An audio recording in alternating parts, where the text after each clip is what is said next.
여러분 안녕하세요. 네, 오늘 제가 여러분들에게 제가 최근에 저술한 신간 책을 하나 소개하려고 좀 여러분 앞에 섰습니다. 이 책 제목은 몸짓의 철학이라는 책입니다. 이 몸짓의 철학. 이게 이제 저번 주부터 이제 그 교보를 위시해서 여러 대형 서점에서 판매하고 있습니다. 물론 인터넷 주문도 가능합니다.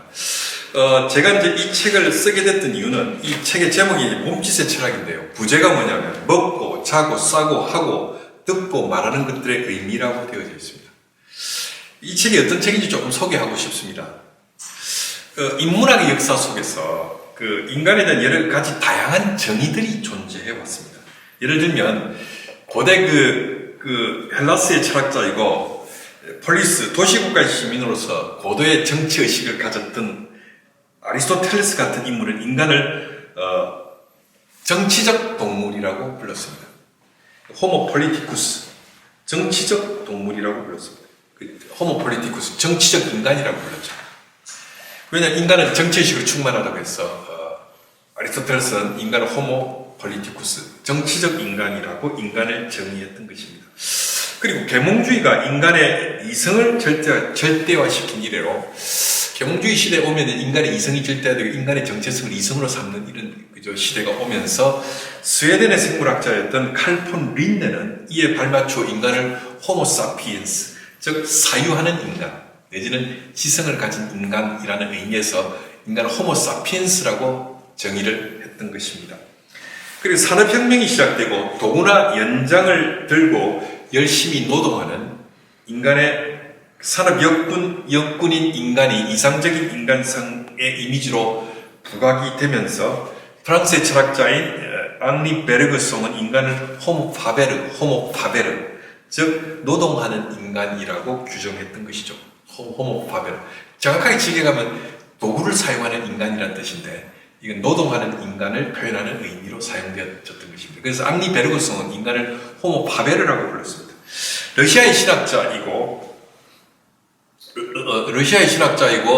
그 사상가인 알렉산드 슈메만은 오직 인간만이 신에 대한 어떤 예배의식을 가진다는 점에서 착안하여 인간을 호모 아도란스, 경배하는 인간이라고 정의했습니다. 그리고 오늘날 북지국가에서 인간의 휴식과 여가 선용의 중요성이 강조되면서 네덜란드의 역사학자인 요한 하이징가의 호모 루덴스, 놀이하는 인간 내지는 유의하는 인간이라는 호모 루덴스의 인간학적 이상이 주목받고 있습니다.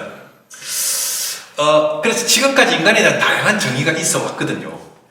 호모 폴리티쿠스, 호모 사피엔스, 또 호모 파베르, 호모 아도란스, 호모 루덴스 같은 다양한 인간에 대한 정의가 있어 왔지만 그러나 인간을 어떻게 정의를 하든 인간은 자신의 일상 즉 일하고 먹고 자고 똥 누고 또 성행위를 하고 앉고 서고 길을 가는 몸짓의 현실을 떠나서는 인간은 존재할 수 없는 것입니다. 그러니까 인간이 정치의식으로 충만한 정치적 인간이든 아니면 노동의식으로 충만하는 노동하는 인간이든 충만한 지성으로 충만한 어떤 지성적 인간이든 아니면 유의와 놀이에 탁월한 유의하는 인간이든 어떤 인간이라도 일하고 먹고 자고 똥 누고 섹스하고 앉고 서고 길을 가는 몸짓의 현실을 떠나서는 존재할 수 없는 것이 인간의 현실이라는 것이죠. 그런 의미에서 모든 인간은 예외 없이 몸놀림, 즉 몸짓과 더불어 일상을 살아가는 존재들입니다.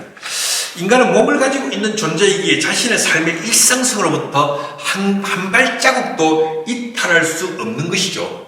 그래서 일상은 우리의 몸짓으로 이루어져 있기 때문에 일상을 살아간다는 것은 밥 먹고 잠자고 똥 누고 걷고 서고 앉고 바라보고 만지고 또한 뭡니까 섹스하는 일 등의 일체의 몸짓을 포함하는 것이 우리의 일상인 것입니다.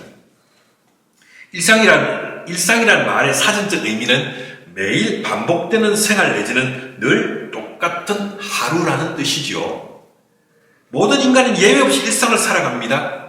인간은 안 먹고 안 자고 안 싸고 안 하면서 살 수가 없습니다. 이 말은 무슨 뜻이냐 하면요, 이 말은 몸짓으로부터 자유로울 수 있는 인간은 이 세상에 단 한 명도 존재하지 않는다는 뜻입니다. 몸짓이야말로 인간의 일상을 구성하는 가장 원초적이고 기본적인 반이라고 할 수 있는 것입니다.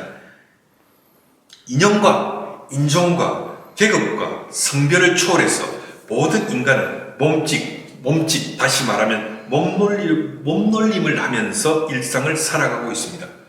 그러므로 우리가 먹고 자고 싸고 섹스하는 인간의 몸짓의 의미를 탐구하는 것은 인간에 대한 가장 원초적인 이해에 도달하는 측정이 아닐 수 없습니다. 우리 일상 이렇게 먹고 자고 싸고 듣고 말하고 하고 하는 것들의 그저 몸짓에 의해서 구성되어져 있죠. 그래서 몸짓은 일상을 구성하는 기본 단위라고 할 수 있겠습니다. 그래서 우리가 일상을 살아가는 인간이라고 했을 때 우리 일상을 이해하려면 우리의 몸짓에 대한 의미를 탐구할 필요가 있는 것이죠. 그래서 이 책은 이 몸짓의 철학이라는 제목을 갖고 있는데요.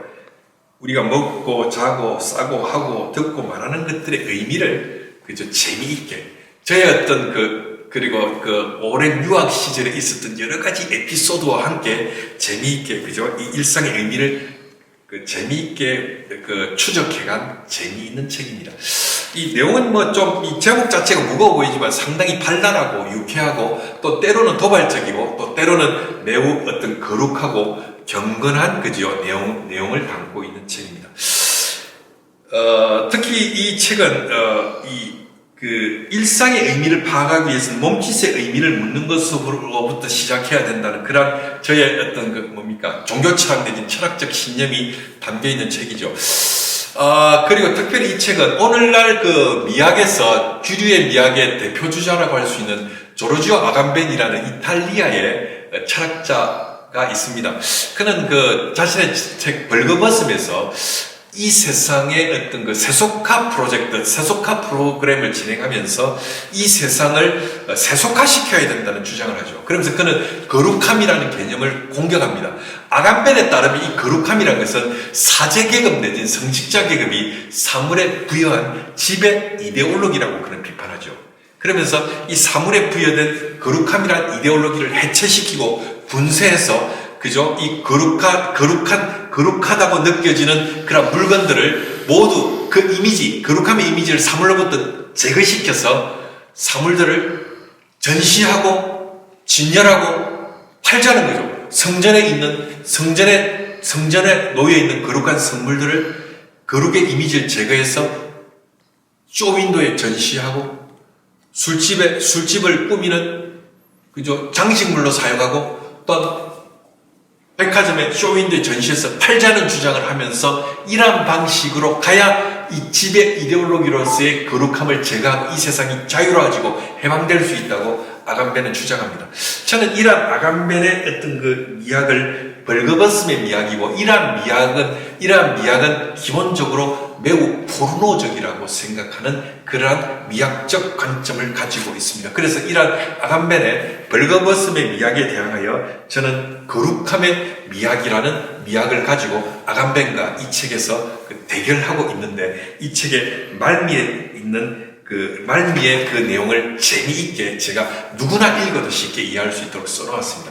그래서 여러분, 이 몸짓의 철학을 여러분들이 한번 읽어보시면 우리 일상과 관계에서 일상을 형성시키는 몸짓들, 먹고 자고 싸고 하고 듣고 말하는 것들의 의미가 무엇인지를 우리가 한번 재미있게 또 의미심장하게 생각해 볼 수 있는 많은 사유의 여백을 이 책이 제공할 것입니다. 결코 어려운 책이 아닙니다. 재미있는 책이고 아주 우리가 그런 의미에서 우리의 일상을 발견하고 우리의 몸짓의 의미를 발견하고 이 몸짓이 가지는 아름다운 의미, 즐거운 의미, 유쾌한 의미, 더 나아가서 뭡니까? 이 몸짓이 가지는 성스러운 거룩함의 의미가 무엇인지를 이 책은 찾고 발견하게 해줄 것입니다. 그렇게 함으로써 우리의 일상이 그죠? 영혼과 맞닿아 있고 거룩한 의미와 맞닿아 있고 우리 일상이 항구적이고 영원한 어떤 차원을 가지고 있다는 사실을 깨닫게 할 것이고 우리 일상이 대단히 소중한 것이고 이 일상의 순간들을 소중하고 최선을 다해서 아름답게 살아야 한다는 사실을 이 책이 일깨워 줄 것입니다.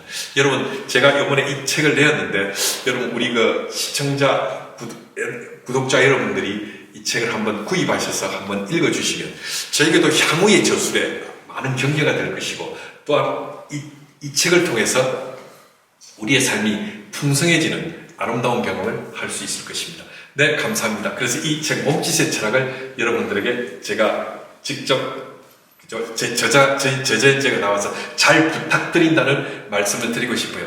원래 작가에게 책이란 것은 자녀입니다. 이 자녀가 천덕꾸러기가 되는 것은 부모가 바라지 않죠. 그래서 이 책이 독자들에게 사랑받는 그러한 책이 될 수 있기를 염원해서 제가 여러분들에게 이 책을 잘 부탁드린다는 말씀을 드립니다. 감사합니다. 됐나? 몇 분이고?